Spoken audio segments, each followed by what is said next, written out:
사도신경으로 우리 신앙을 고백드립니다.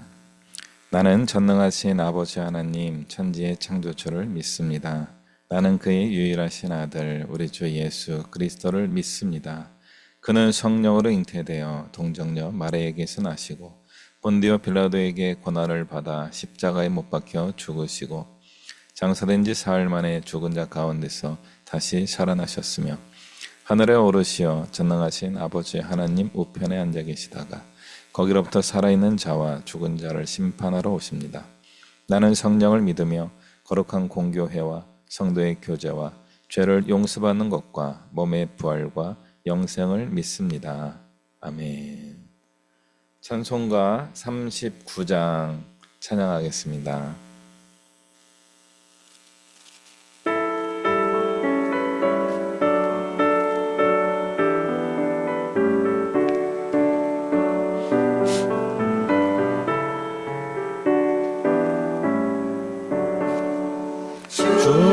은혜를 받으려 모인 성도들 주 크신 뜻 깨닫게 하옵소서. 내 고통의 멍에를 다 벗게 되니 날 구속하신 이름 찬양하리. 주리를 곁에서 인도하시니 그 거룩한 나라가 이루어지네. 저 마귀와 싸워서 늘 승리하니 큰 영광 주께 돌려 찬양하리.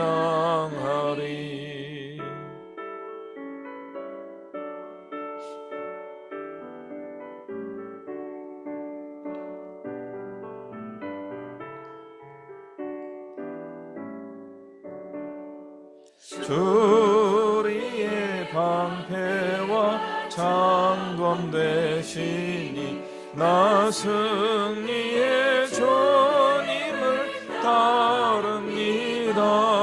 큰 환난을 당할 때 늘 도우시니 승천과 높이 불러 찬양하리.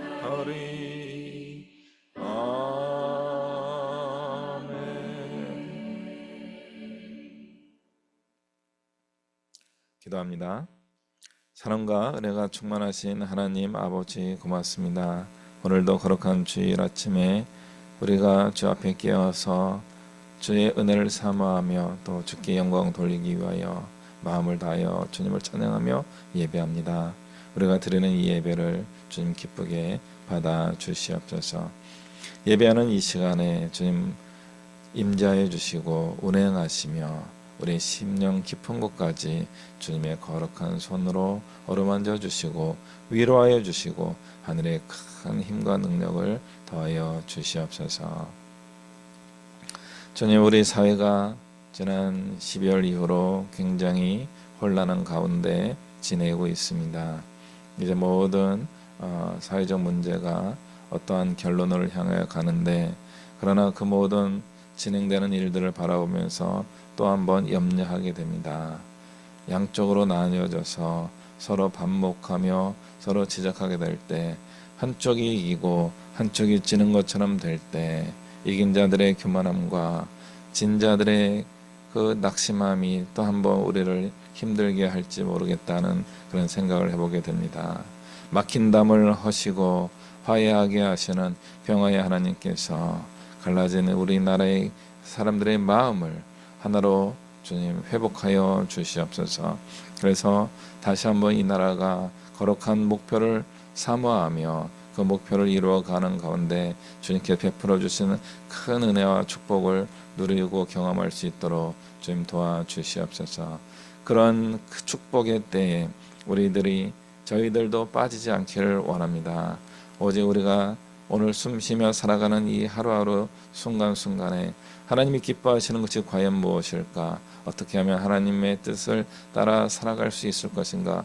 늘 고민하며 하나님의 인도하심을 따르기로 마음에 작정하고 주님의 지시를 기다리고 있는 저희들에게 주님 갈 길을 밝히 보여주시옵소서.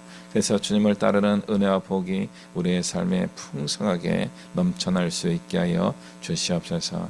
그래서 많은 사람들이 우리를 바라보며 또 같은 마음으로 하나님께서 살아계시고 역사하신다는 것을 경험하게 해주시고 확신하게 해주시고 주님께로 돌아오는 사람들이 많아지게 하여 주시옵소서.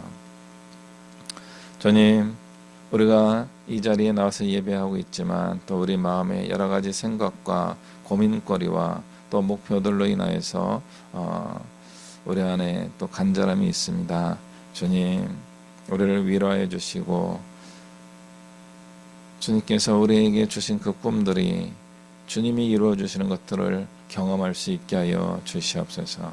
우리의 자녀들이 주님의 인도하심을 따라 살아갈 수 있게 해주시고 우리 부모님들이 주의 부르심을 따라 끝까지 완주하며 인생을 성공할 수 있도록 좀 함께해 주시옵소서. 저희들은 늘 주의 음성에 귀를 기울이며 주의 말씀을 따라 살아가는 은혜가 넘치게 하여 주시옵소서. 이 시간에 우리가 주의 말씀에 귀를 기울입니다. 오늘 허락된 그 말씀이 우리의 심령을 올리게 해주시고 우리의 삶의 능력이 되게 하여 주시옵소서. 감사드리며 이 모든 말씀 예수 그리스도의 이름으로 기도하옵나이다. 아멘. 네, 우리 함께 말씀 보겠습니다.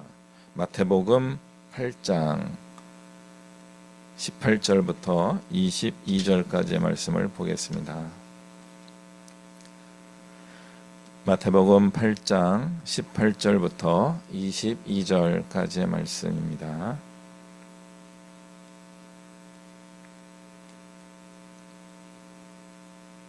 우리 한 목소리로 같이 읽어볼까요? 시작.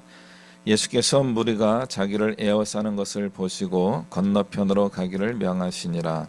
한 서기관이 나와 예수께 이르되 선생님이여 어디로 가시든지 저는 따르리이다. 예수께서 이르시되 여우도 굴이 있고 공중의 새도 거처가 있으되 인자는 머리 둘 곳이 없다 하시더라. 제자 중에 또 한 사람이 이르되 주여 내가 먼저 가서 내 아버지를 장사하게 허락하옵소서. 예수께서 이르시되 죽은 자들이 그들의 죽은 자들을 장사하게 하고 너는 나를 따르라 하시니라. 아멘. 네. 다음 주에는요, 여러분이 이 공간에 와서 함께 예배할 수 있게 될 줄로 믿습니다. 지금은 계속 이제 줌으로 가까이 계시는 분들도 이곳이 정리가 안 돼가지고 올 수가 없어요. 오라고도 못 하고요. 그런 상황인데 다음 주 주일, 다음 주 주일이 3월 2일 3월 2일 주일 예배는 이곳 처소에서 같이 예배할 수 있게 되기를 간절히 소망합니다.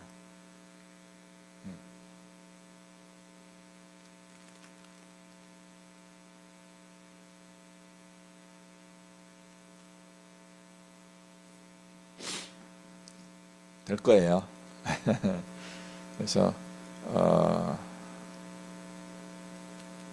주일 예배를 잘 드리고 드디어 이곳 카페를 운영할 수 있는 날이 곧 일주일 후에 될 줄로 믿습니다. 아직도 정리할 게 많아가지고 눈 둘 데가 없네요.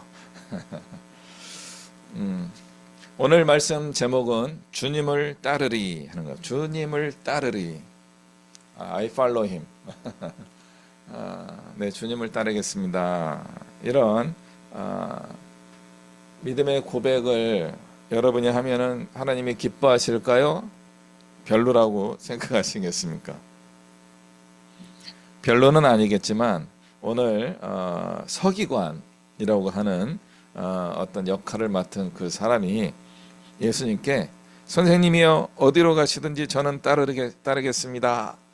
I follow you 이렇게 된 거야. 내가 당신을 따를게요. 기특하잖아요. 그래 가자. 이렇게 하셔야 하는데 그렇게 안 합니다. 잠시 후에 이제 살펴보도록 하겠습니다. 반대로 21절에 제자 중에 한 명이 주님, 우리 아버지가 돌아가셨는데 좀 장례식을 잘 마치고 그 다음에 주님을 따를게요. 그랬더니 죽은 자들이 그들의 죽은 자들을 장사하게 하고 너는 나를 따라와라 하는 거죠. 좀 이따 갈게요. 그랬더니 지금 오든지 말든지 이렇게 말씀하시는 예수님의 이중적 표현이 이곳에 기록되어 있습니다. 주님의 제자가 되는 방식은 여러 가지가 있지만 크게 두 가지인 것 같아요. 하나는 부르심입니다. 불러서 야, 너 나를 따라와라.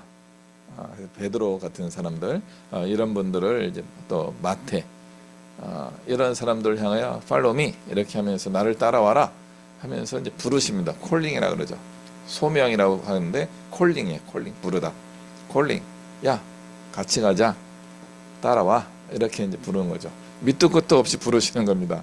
설명도 없어요. 그냥 따라와라. 이렇게 되는 거예요. 또한 그룹은 내가 주님을 따르겠습니다 라고 하면서 I follow you, 내가 선택해서 따라가는 겁니다. 하나는 주님이 선택하는 거고요, 하나는 내가 선택하는 거죠. 오늘 서기관은 자기가 선택한 거죠. 내가 주님을 따르겠습니다. 어디를 가시든지 내가 당신을 따라가겠습니다. 이런 사람들이 종종 있었습니다. 왜 그랬을까요? 내가 감동을 받아서 그래요. 예수님의 말씀을 들어보니까 감동적이에요. 야, 이 어른 훌륭하시네. 따라야 되겠다. 이분을 따라다니 많이 배우고 싶어. 뭔가 인생의 문제가 해결됐어. 그런 감동이 있기 때문에 주님을 따르겠다. 이렇게 선택하는 사람들이 종종 있었습니다. 그렇게 따라 나온 사람들을 받아주시기도 했습니다만은 어떤 때는 오늘 서기관처럼 약간 거절의 방식으로 말씀하시기도 합니다. 거절은 하진 않으셨어요. 예수께서 이르시되 여우도 굴이 있고 공중에서도 거처가 있는데 인자는 머리 둘 곳이 없다. 나를 따라오려면은 이 정도 각오는 해야 된다라고 말씀하시는 거예요. 이렇게 말씀하실 때 이 서기관은 어떤 선택을 했을까요? 우리 성경의 기록 방식은요, 굉장히 독특합니다. 생략되어 있어요. 안 가르쳐줘요. 우리에게 상상하게 만드십니다. 답을 주지 않으셔요. 어떤 면에는 답을 주시는 때도 많이 있지만 오늘 본문 같은 경우는 답을 안 보여주셔요. 제자의 경우도 어떻게 했는지 말씀 안 해주세요. 이름을 안 가르쳐줘요. 이 제자가 누군지. 그래서 이름이 등장하지 않는 걸로 보아서 탈락한 제자가 아닐까, 이런 생각도 해보게 되는 겁니다. 제자라고 해서 다 성공적이지 않습니다. 제자 중에서도 탈락하는 그런 경우가 생기기도 했습니다. 그러므로 우리의 선택은요, 선택에 하겠다 이 정도 수준에서 선택만 해서는 안 된다는 거죠. 결심을 해야 되는 겁니다. 좀 세게 이야기하면 각오를 해야 되는 겁니다. 각오하고 예수님을 따라야 한다라고 할 수 있습니다. 이런 표현을 쓰게 되면 불편해지는 거죠. 각오하면서까지 예수님을 믿고 싶지 않은데, 이런 마음이 드는 겁니다.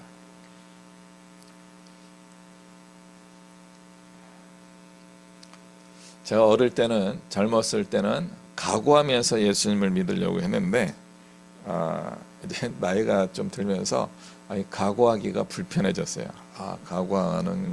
각오하며 사는 게 좀 많이 힘들어요. 그럼에도 불구하고 이런 각오하는, 작정하는, 마음을 굳게 결심하는 이런 신앙생활이 우리에게 꼭 필요합니다. 옛날에는 이거를 뭐라고 표현했어요? 결단한다. 결단력이 있다. 딱 잘라서 행동하는 것처럼 결정하는 그런 능력이 있다는 거죠. 그냥 단칼에 딱 잘라서 이거는 이거고 저거는 저거야 하면서 딱 선을 그을 줄 아는 사람, 이런 결단이라고 합니다. 그래서 너 결단했어? 너 교회에서 무슨 결단을 이렇게 많이 하는지, 어릴 때 교회 청년부라든가 대학부에서 교회 전체적으로도 그런 이야기 많았습니다. 결단하는 신앙을 강조하고 강요했습니다. 과연 우리는 그런 결단력 있는 신앙생활을 하고 있습니까? 이 서기관은 왜 예수님을 따르기로 했을까요? 이게 서기관이 힌트예요. 서기관은 그 당시 이제 글을 쓰는 사람입니다. 어떤 글을 써요? 이분들은 성경을 필사하시는 분이에요.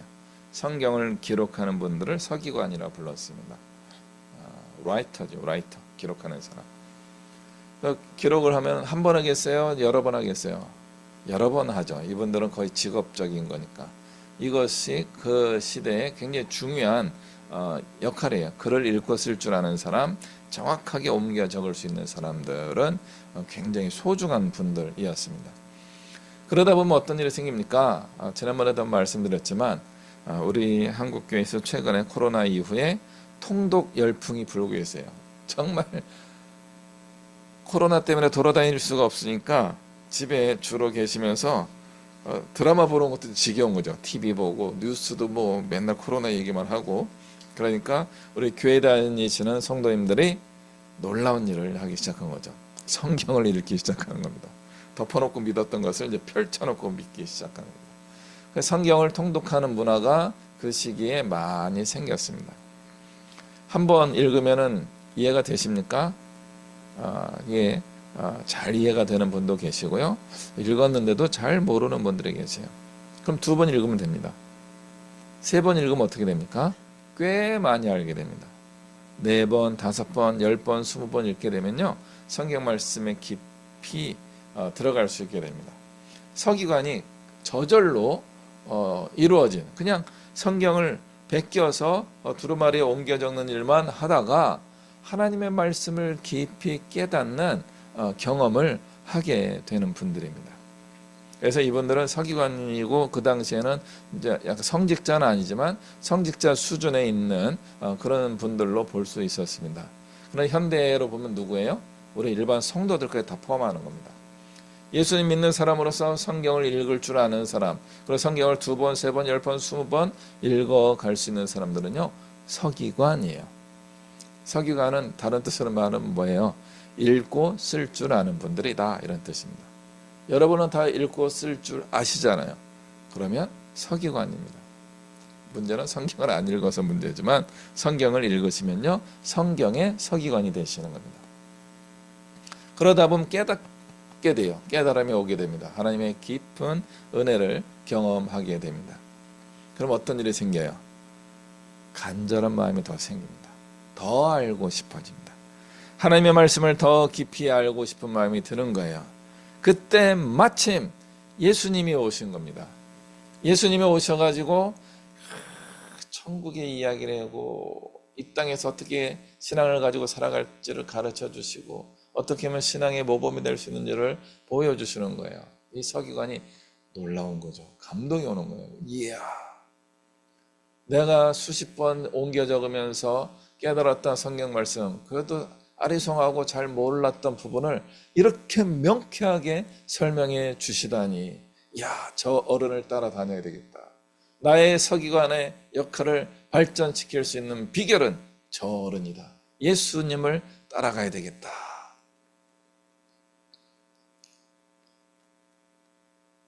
저는 그렇게 이해가 되는 거예요. 이 서기관은요, 감동을 받은 거예요. 하나님의 말씀을 가까이 두고 접하면서 익혀왔던 분이었는데 깊은 깨달음을 경험한 거죠. 근데 물리적 시간 있잖아요. 오늘 1시간 예수님 말씀하시면요, 오늘처럼 9절, 한 구절, 대여섯 개 구절 정도만 설명이 되는 거죠. 성경 66권, 물론 구약이에요. 39권에 39권의 구약 이야기를 더 듣고 싶은 마음이 들어가지고 예수님을 따르겠다는 거예요. 저 좀 가르쳐 주세요. 저를 제자로 삼아 주세요. 나에게 성경 말씀을 가르쳐 주세요. 달고 오묘한 그 말씀을 가르쳐 주세요. 이런 마음 감동이 있는 거예요. 그때 예수님이 해주신 말씀이 이건 거죠. 여우도 자기 굴이 있고 공중의 새들도 둥지가 있는데 나는 머리 둘 곳도 없다. 집이 없다. 어디 머무르지 않는다. 나는 집도 없이 거처도 없이 떠돌아다니는 사람이다. 과연 너는 그런 나를 따라올 수 있겠느냐? 서기관을 거절한 게 아니에요. 마태복음, 마가복음, 누가복음, 요한복음에서 항상 바리새파 사람들, 서기관들, 제사장들 이런 사람들을 예수님이 비난하고 공격하고 잘못됐다고 이야기해가지고 이 서기관은 문제가 많구나 하면서 거절하신 게 아니에요. 예수님을 따라오는 것이 쉽지 않기 때문에 이것을 작정하고 각오하고 와야 할 텐데 과연 그렇게 할 수 있니? 굉장히 좋은 뜻으로 말씀하시는 거예요. 이거는 바리새파 어떤 청년의 이야기하고 같습니다. 이 청년이 예수님을 향해 온 거죠. 예수님, 성경 말씀에 깊이 있는 가르침을 저에게 주세요. 그러니까 이렇게 저렇게 예수님 말씀하신 거죠. 그렇군요. 그럼 제가 더 필요한 게 무엇이 있을까요?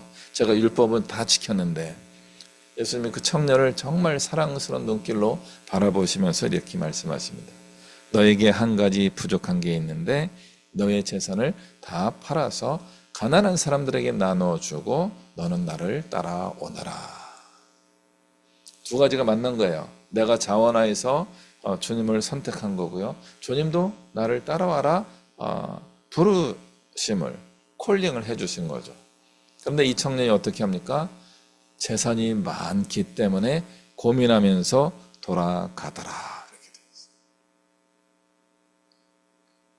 예수님을 따라가기 위하여 뭔가를 포기할 수 있어야 되는데 이 포기하는 것이 너무나 힘들었습니다. 자기를 지탱해주는 자기의 성품의 근거가 되는 그런 풍성함을 내려놓을 수가 없었던 겁니다. 그래서 주님이 해주신 말씀이 부자가 천국 가는 것은 낙타가 바늘길을 통과하는 것만큼 또는 그 이상으로 어렵다라고 말씀하시는 겁니다.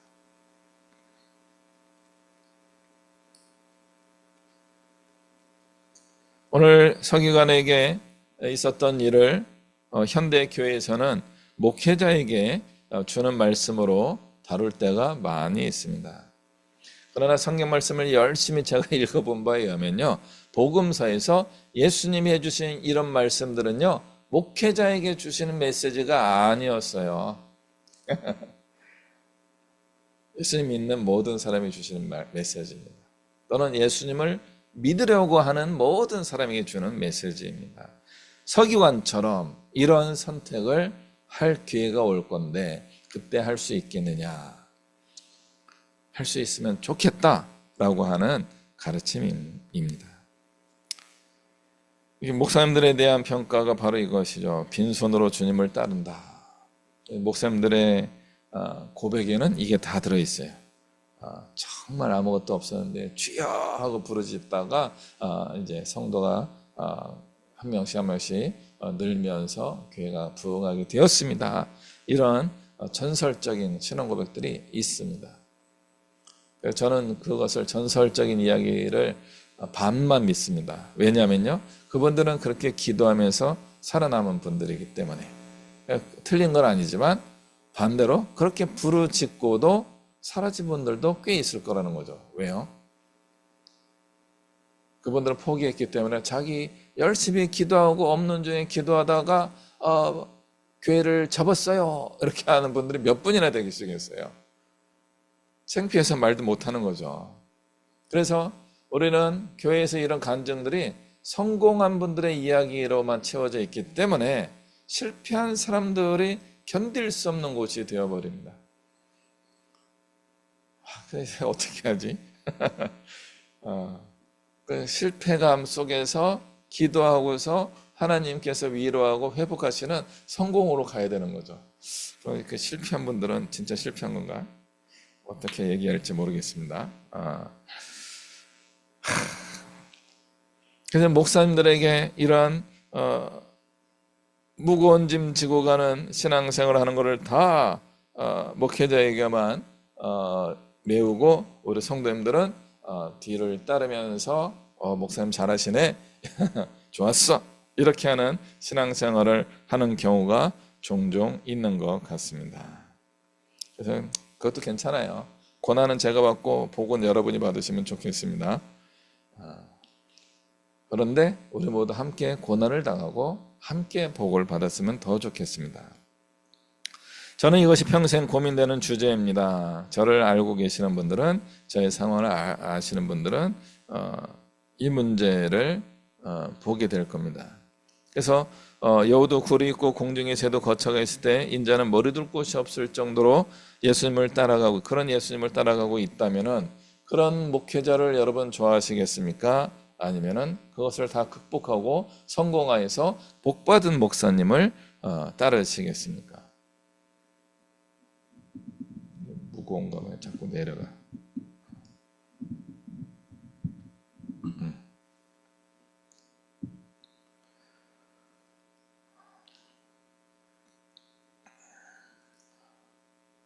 우리가 이런 굉장히 이율배반적인 신앙생활을 할 가능성이 많이 있습니다. 우리는 어디든지 주님 가시는 길을 따르겠습니다. 이런 고백을 하면서도 한편으로는 쉽지 않겠는데 이런 마음이 들지도 모르는 겁니다. 두 번째는 이제 제자의 이야기입니다. 21절에 제자 중에 또 한 사람이 이르되 주여 내가 먼저 가서 내 아버지를 장사하게 허락하옵소서. 이 제자는요 굉장히 합리적으로 생각한 거예요. 제가 볼 때는 내가 예수님 이렇게 가시는 길보다 먼저 앞서가서 부지런히 이 중요하고 급한 일을 해결하고 주님 오실 때쯤 맞춰가지고 주님을 따르겠습니다. 주님이 어디로 가실지를 예측한 거예요. 또 그 길이 틀리지는 않았습니다. 예수님이 그 길이 아니다 라고 말씀하지 않은 거죠. 난 다른 길로 갈 건데 이렇게 하지 않으시고요, 그 길로 가는 게 맞았어요. 그럼에도 불구하고 제자에게 굉장히 어마어마한 메시지를 주십니다. 죽은 자들이 그들의 죽은 자들을 장사하게 하고 너는 나를 따라와라. 이런 불효막심한 일이 있겠습니까? 우리 아버지가 돌아가셨는데 내가 상주인데 장례 절차를 내가 다 진행해야 되는데 그걸 안 한다는 거예요. 인륜을 저버리는 사람처럼 되어버린 겁니다. 예수님을 믿는 사람들은 종종 인륜을 저버리는 것과 같은 그런 선택을 하기도 해야 한다는 거예요. 앞에 서기관의 이야기보다 더 불편한 이야기입니다. 특히 이것은 제자에게 주시는 말씀입니다. 예수님의 제자 된 사람들이여, 죽은 자들의 일에 관여하지 말고 생명의 길로 주님을 따라오시오. 과연 이게 가능하겠습니까? 제가 해보니까요, 이제 나이가 드니까 이 두 가지 모임에 늘 가야 돼요. 하나는 장례식장에 꼭 가야 되고요, 또 하나는 결혼식장에 되도록이면 가려고 노력을 하게 됩니다. 지난번에 친구 아버님이 돌아가셨을 때 제가 허리를 다쳐가지고 못 갔어요. 우리 관계가 좀 서먹서먹해. 원래도 뭐 그렇게 친한 친구는 아니었을지 모르겠는데 서먹서먹해지는 것을 좀 느꼈습니다. 섭섭할 거예요. 섭섭할 것 같아요. 부죽음 보냈어요. 그래서 부죽음을 제가 경제적으로 넉넉하지 않지만 최선을 다해서 보냅니다. 힘을 다해서 보냅니다. 옛날에는 딱 그만큼 관행을 따라서 보내는데 그거의 한 2배 정도를 보내는 편입니다. 그래도 안 가면 섭섭해 하더라고요. 예수님 믿는 사람들도 이 장례식에 관해서는 굉장히 예민해지게 됩니다. 인간관계에서 굉장히 중요한 사건인 거죠. 친분 관계를 증명할 수 있는 그런 때입니다. 심지어 우리 한국 교회에서, 한국 교회만이 아니라 기독교회에서 가장 중요한 사역 중에 한 가지가 장례에 관한 사역입니다. 장례 예배가 되면요, 최소한 2번에서 많으면 5번, 7번까지 가기도 합니다. 목회자가요. 목사님이. 장례 예배를 소홀히 하게 되면요, 교회가 깨지기도 합니다. 제가 어릴 때부터 제일 이상하게 여겼던 부분이 바로 이 부분입니다. 본명 오늘 성경 말씀에는 죽은 자들에 관한 이야기들은 죽은 자들의 장사하게 하고, 우리는 주님을 따르면서 장례를 그렇게 소중하게 여길 필요가 없다라고 저는 이해를 했는데, 장례는 한국 교회에서 매우 민감하게 다루는 사역이 되고 있다는 거죠. 저는 그래 심각하게도 고민 많이 했습니다. 어쩌면 교회는 예수님의 제자된 교회가 아닐 수도 있겠구나. 우리 시대의 교회, 내가 다니고 있는 교회들은 주님을 따르는 교회가 아닐 수도 있겠구나. 이 장례에 대해 너무 집중하고 있고, 그들 위로하는 일에 굉장히 민감하게 활동하고 있다면, 적어도 마태복음 8장 22절 말씀을 우리는 소홀히 하고 있는 것이다 라고 볼 수 있는 거죠. 성경의 수많은 구절 중에 이 한 구절, 물론 복음서에 여기 공간 복음에 여기 나오기 때문에 한 3군데 정도 됩니다. 2군데 정도 됩니다. 뺄 수도 있습니다. 몇 개 안 되는데 뺄 수도 있어요. 그러나 빼면 안 되는 거죠. 부모의 죽음 굉장히 고통스러운 경험입니다. 배우자의 죽음, 그 상실감이 이루 말할 수 없습니다. 자녀의 죽음, 그냥 하늘이 무너진 것 같은 거죠. 형제 자매의 죽음도 마찬가지입니다. 나의 어린 시절부터 함께했던 그 가족이 사라지게 된다는 것은 엄청난 슬픔입니다. 상실감이 어떻게 말로 할 수 없는 거죠. 그러나 그것으로부터 자유로워져야지만 주님의 제자가 될 수 있습니다. 왜요? 죽으면 천국이기 때문에 그렇습니다. 예수 믿는 사람들은 천국에 가잖아요. 거기서 다 만나잖아요. 아니에요? 못 만나요? 천국이 없어요? 그럼 뭐로 예수님 믿어요? 천국이 있죠. 우리 이 땅에서의 수명이, 어제 어떤 특강, 그 AI에 관한 특강을 했는데, 그 특강을 해주시는 분도 AI 강의를 또 어디서 듣고 우리에게 해주는 강의인 것 같아요. 그래서 이분도 최선을 다해 자기가 조사한 것, 또 사용하고 있는 것을 보여주면서 여러 강의를 해주는데, 자기를 가르쳐줬던 AI 강사가 이렇게 이야기했더래요. 여러분은 이제 앞으로 200살까지 살 겁니다. 그래. 아유, 큰일 났어요. 저는 이제 100살까지 삽니다를 주로 얘기하고 다니는데, 요즘 좀 더 젊은 한 40대 정도 되는 분들은 200살까지 살 것입니다 이렇게 이야기한다는 거예요. 아유, 힘들어서 어떻게 살지. 100년이든 200년이든 이 땅에 사는 수명이 끝입니까? 아니죠.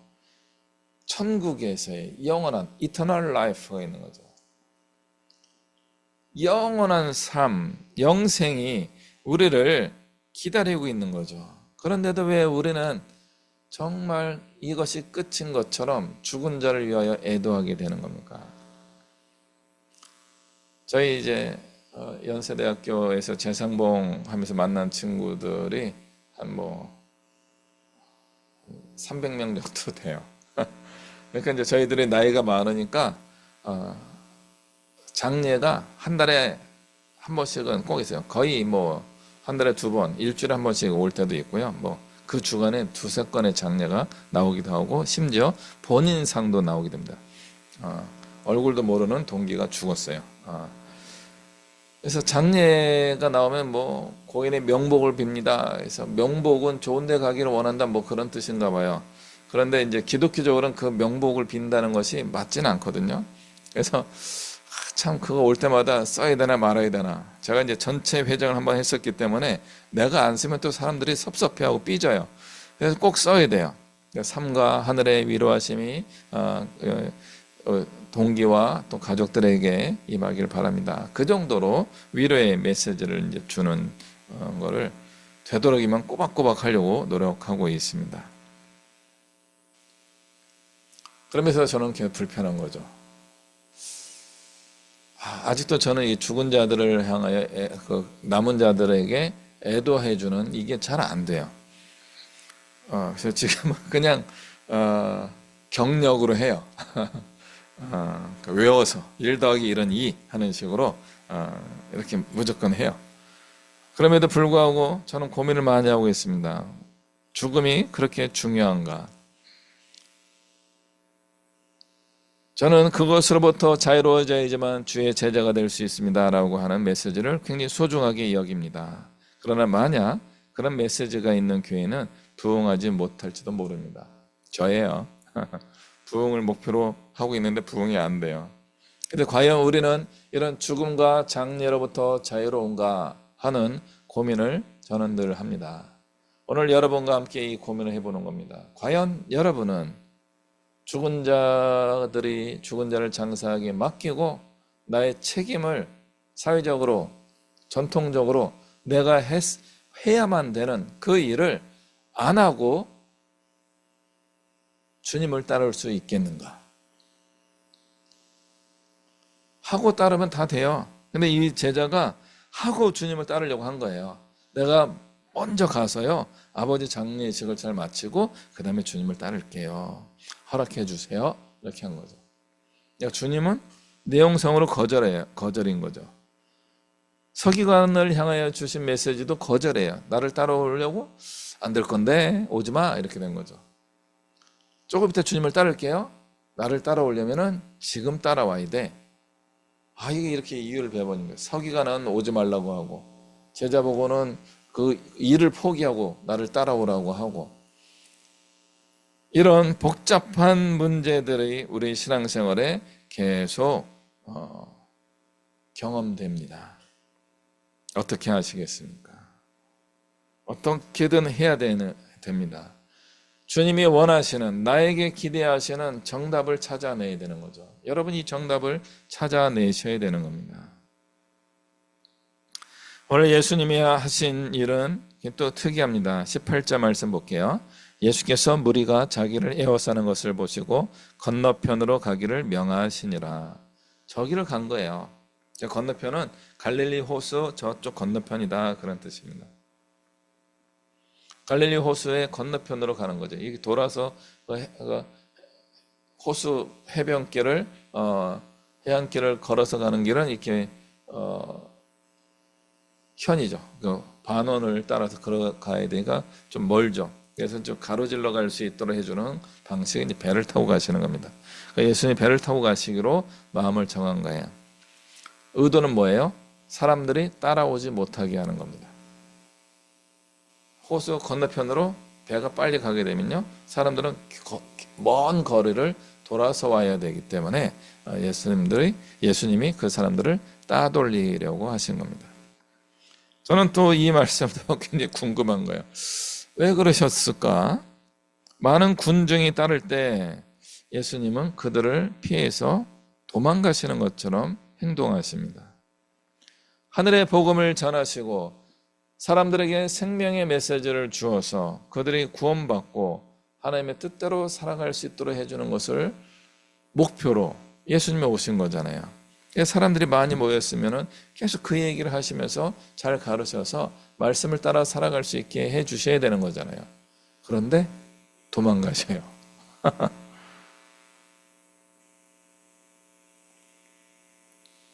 예수님의 사람들이 많아지는 것을 불편해하는 것처럼 보이기도 합니다. 제가 볼 때 이거는 두 가지 의미가 있어요. 한 가지는 예수님의 가르침에 의존하지 말라는 겁니다. 스스로 하나님의 말씀을 깨달아 가야 한다는 거예요.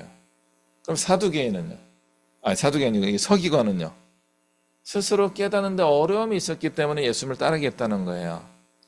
그럼에도 불구하고 스스로 깨달아 가야 된다. 본인의 노력이 있어야 되고요. 그리고 오늘 본문에는 안 나오지만 하나가 더 있는 거죠.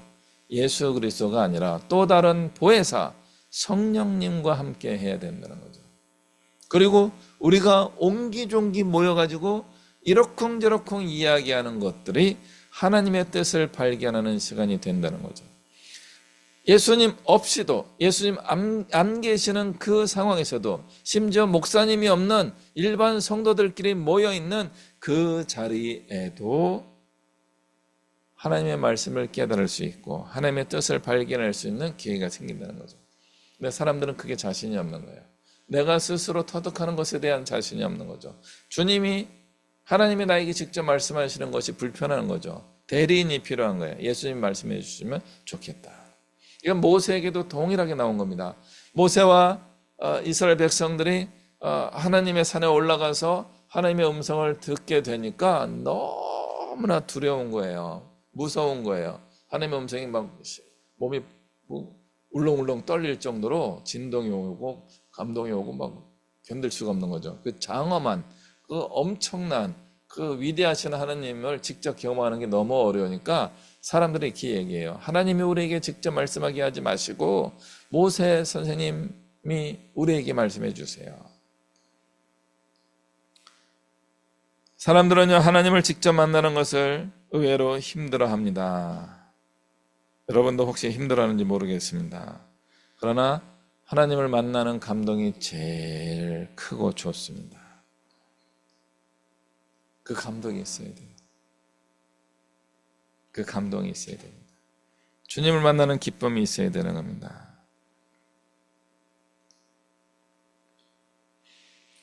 복음을 전하러 왔는데 사람들이 많아지는 것을 불편해하시는 예수님은 우리에게 어떤 걸 보여주고 계십니까?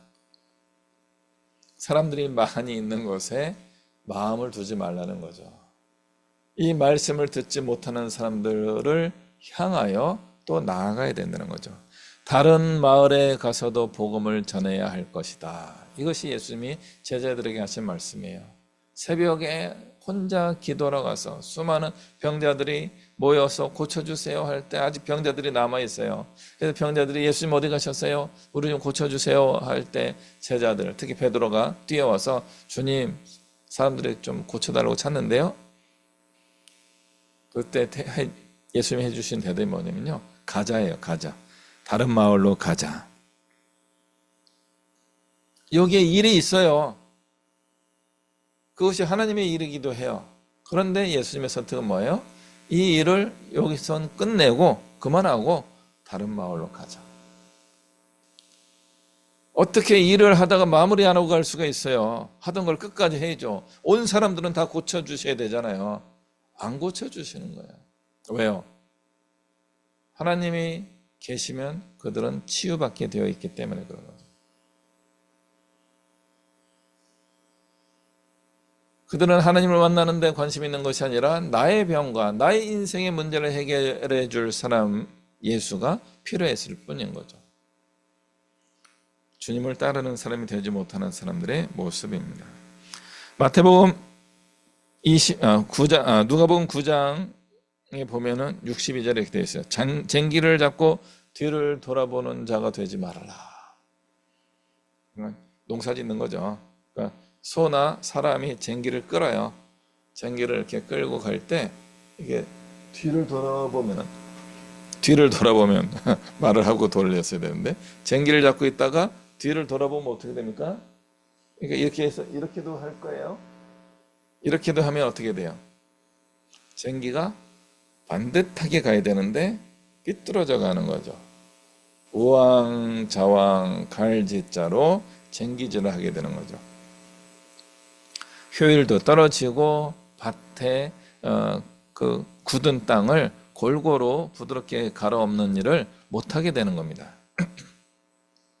그 쟁기를 잡은 사람은 저 목표로 향해 가야 되는 거죠. 반듯하게 가야 되는 겁니다. 빌립보서 2장에서는 빌립보서 3장에서 이걸 뭐라고 불러요? 표대를 향하여 달려간다 이렇게 이야기하고 있어요. 달리게 하는 사람들이 법대로 경기하듯이 표대를 향해 가는 모습을 설명해 주고 있는 거죠. 목표가 분명해야 된다는 거예요. 목표는 누구입니까? 바로 예수 그리스도이십니다. 예수님이 가신 발자취를 따라가는 것이 우리의 목표가 되어야 되는 겁니다.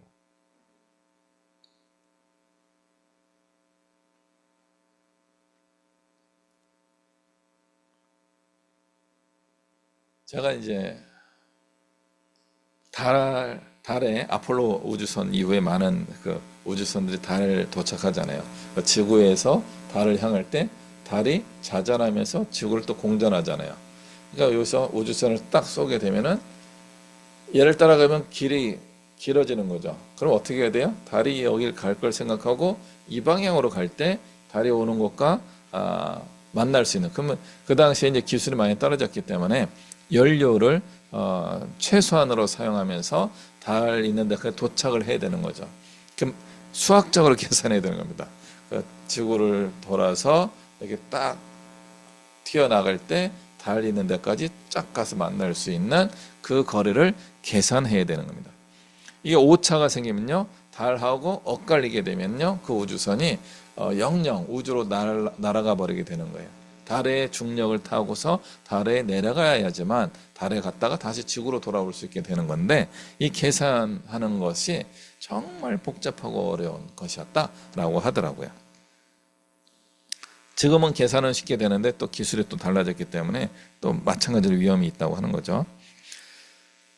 우리가 표대를 향하여 간다는 것도 바로 이것입니다. 우리의 목표로 가게 되면 우리는 굉장히 먼 길을 돌아서 가는 것일 수도 있어요. 그러나 돌아가는 그 길을 우리는 로켓 쏘듯이 인생을 살아가면서 예측하면서 가는, 주님이 저쪽으로 오실 거니까 이렇게 가야지, 그렇게 갈 수도 있습니다. 그러나 또 한 가지는 뭐예요? 우리의 인생을 소비하고 허비하고 낭비하는 것처럼 보일지라도 주님 가신 길을, 궤도를 따라서 쫓아가는 겁니다. 마태복음 24장에 노아의 때와 같이 먹고 마시고 장가들고 시집갈 때에 홍수가 났다, 이렇게 기록되어 있습니다. 먹고 마시고 장가가고 시집가고, 먹고 마시는 인생에서 잔치하고 인생의 중요한 일을 추구하며 살아가고 있었는데, 소홀히 살아간 게 아니야. 매일매일 일상 속에서 또 중요한 일을 추구하며 살아가고 있을 때 갑자기 홍수가 발생하게 됐다는 거죠. 우리 인생의 끝이 그렇게 갑자기 온다라고 하는 것입니다. 과연 우리는 그런 마지막을 맞이할 준비를 하며 살아가고 있습니까? 오늘이라도 언제든지 주님이 오신다면 다 모든 것을 내려놓고 가시겠습니까? 돌아가시면 다 그렇게 가긴 하지만 죽기 전에 우리 상태는 뭐예요? 아직 준비가 되어 있지 않은데, 이렇게 생각할 때가 많죠. 실제로 그렇게 준비가 안 되어 있습니다. 인생의 평범함 속에서 우리는 특별한 삶을 살아야 되는 거죠. 평범함을 자꾸 거부해야 됩니다. 안 먹고 살 수 있나요? 먹고 마셔야 되죠. 결혼은 한 번만 하시면 되긴 하지만 이거는 굉장히 중요한, 인생에 몇 번씩 중요한 사건들이 오죠. 결혼식과 장례식과 이런 큰 사건들이 우리 인생에 오는 거죠. 그러니까 일상적인 것과 큰 사건들이 이루어져 있는 우리 인생에서 갑자기 예측할 수 없는, 그래도 결혼은 예측할 수 있잖아요. 죽음은 예측하기 어렵지만 그래도 마음의 준비를 하면서 장례식이 쫙 이게 절차적으로 금방금방 또 진행되잖아요. 그런데 인류의 종말, 인생의 종말, 천국에 갈 준비는 안 돼 있을 가능성이 많이 있습니다. 그러므로 우리는 인생의 평범함 속에 머물러 있지 말고 특별한 인생을 살려고 노력을 할 필요가 있습니다. 그것이 주님을 따르는 인생이라고 할 수 있습니다. 너는 나를 따르라, 이렇게 부르십니다. 그 길은 인자는 머리 둘 곳도 없는 그런 곳일 수 있고 그런 곳이지만 너는 나를 따라와라. 이건 제자에게 주는 메시지입니다. 너는 나를 따라와라. 평범한 삶일 수도 있지만 평범한 삶을 떠난 전혀 다른 독특한 특별한, 세상적으로 인생에 그 관습적으로 답을 줄 수 없는 그런 인생이 펼쳐지게 될 것이다. 그럼에도 불구하고 나를 따라와라. 그러나 그 길을 가다 보면은요, 어느 날 많은 사람들이 그 길을 행하고 있다는 것을 보게 됩니다. 왜요? 예수 믿는 사람, 예수님을 잘 믿는 사람들은 그렇게 살기 때문에 그렇습니다. 그러면 그쪽에 길이 생기게 됩니다. 처음에는 길이 없었지만 이제는 우리가 그 길을 볼 수 있게 되고 갈 수 있게 되고 주님의 뒷모습을 거기서 발견하게 될 것입니다. 그 예수님을 따라가는 우리 믿음의 식구들이 되실 것입니다. 그렇게 꼭 살아갔으면 좋겠습니다. 기도하시겠습니다. 사랑과 은혜가 충만하시는 하나님 아버지, 우리가 좁은 길, 주님 가신 길, 주님의 뒷모습을 보고 그 발자취를 따라가는 그런 믿음의 사람, 주님의 제자가 되겠습니다. 우리를 불러주시고 우리를 이끌어주시고 우리가 하나님의 뜻을 이루며 살아갈 수 있도록 은혜와 복을 더하여 주옵소서. 예수 그리스도의 이름으로 기도하옵나이다. 아멘. 찬송가 314장 찬양하겠습니다. 314장입니다.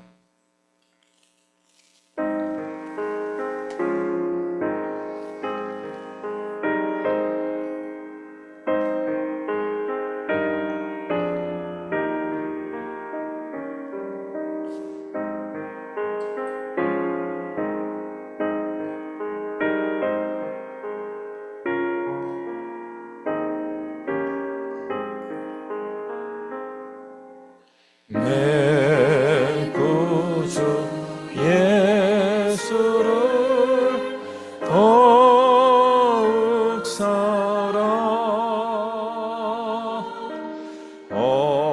엎드려 비는 말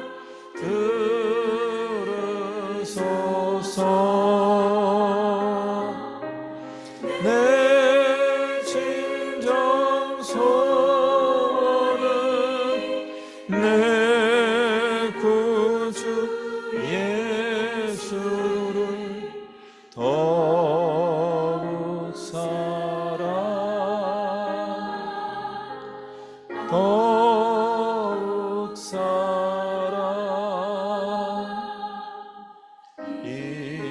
이전에 세상 나 기뻤어도 지금 내 기쁨은 오직 예수. 다만 내 비는 말 내 구주 예수를 더욱 사랑 더욱 사랑.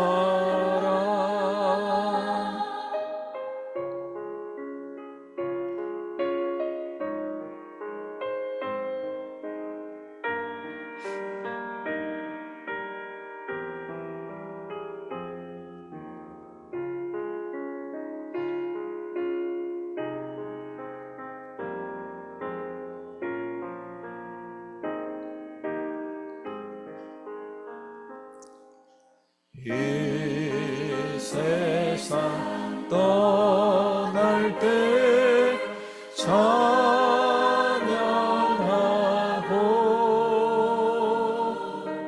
숨질 때 하는 말 이것일세.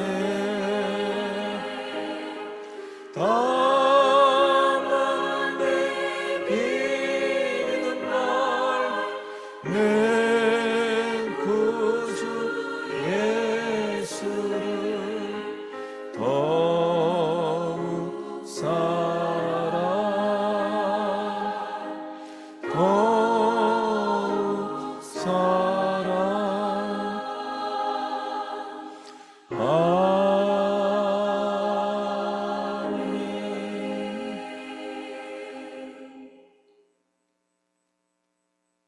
기도합니다.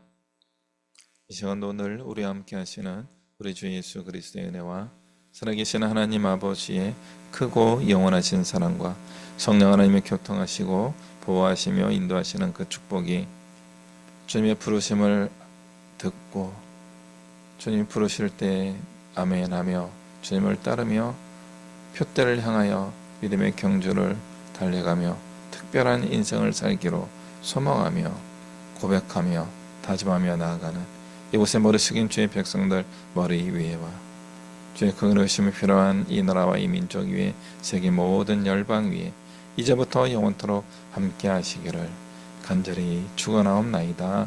아멘. 할렐루야. 또 한 주간도 승리하시고 또 복된 매일매일 일상을 사시기를 축원합니다.